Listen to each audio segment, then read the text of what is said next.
Welcome to today's episode. I felt that it's critical for us to engage in this topic, which has been making the news for the past few days. And my angle today is just to appeal to both the perpetrators of this kind of violence against one another and the victims, to try and zoom into this kind of dysfunction and disease within our society, even worse in South Africa. I'm going to zoom in and touch base on some of the impacts of this kind of behavior, because we ought to accept the fact that toxic relationships often begin with intense passion, but can slowly evolve into control, manipulation, emotional abuse, and constant conflict.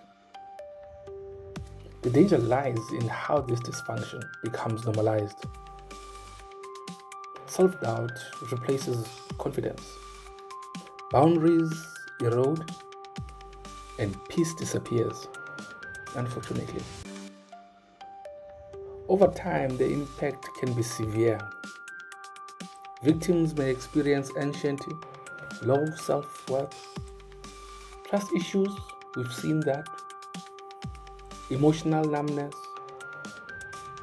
and even physical health problems, which is generally the case. And if we look at the current story we're looking at, that is the case.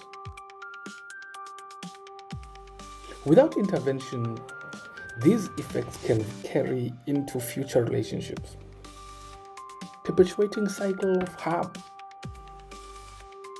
The path forward starts with acknowledging a fundamental truth. Love should not hurt, guys. Love should not hurt. I repeat that. Love should not turn you into a violent person. Love should not make you accept hurt. I repeat, love should not hurt. Love should not frighten. Love should not diminish anyone. Setting boundaries, seeking professional help, family help, friends, community support, and even, if necessary, choosing distance, living,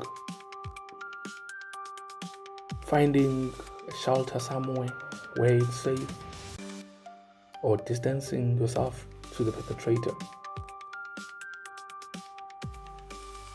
Many times we are told it's difficult. It's easier said than done. But those who are facing this kind of situations are having it difficult. But be it as it may, we need to keep saying it, encouraging, educating, motivating. Because choosing distance or leaving are acts of courage and self-respect. They are not acts of giving up or cowardice, not at all. And after all that, there's another process that starts, the healing process.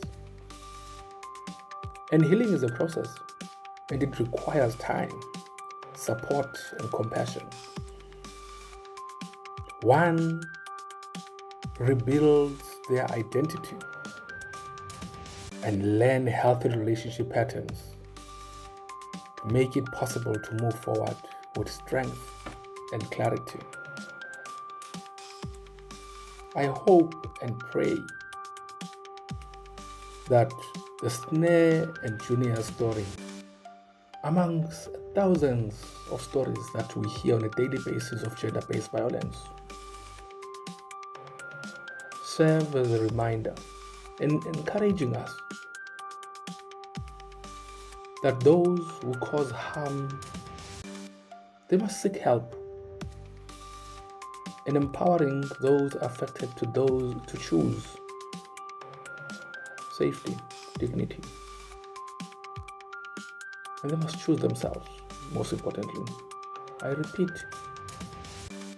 may Snare and Junior's story serve as a reminder.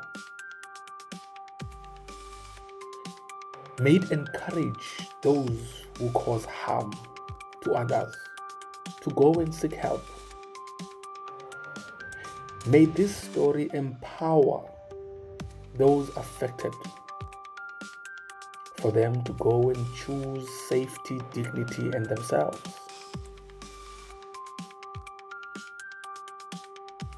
It needs to stop. Thank you so much for watching. Remember to like, comment, share, and subscribe. Till next time, adios.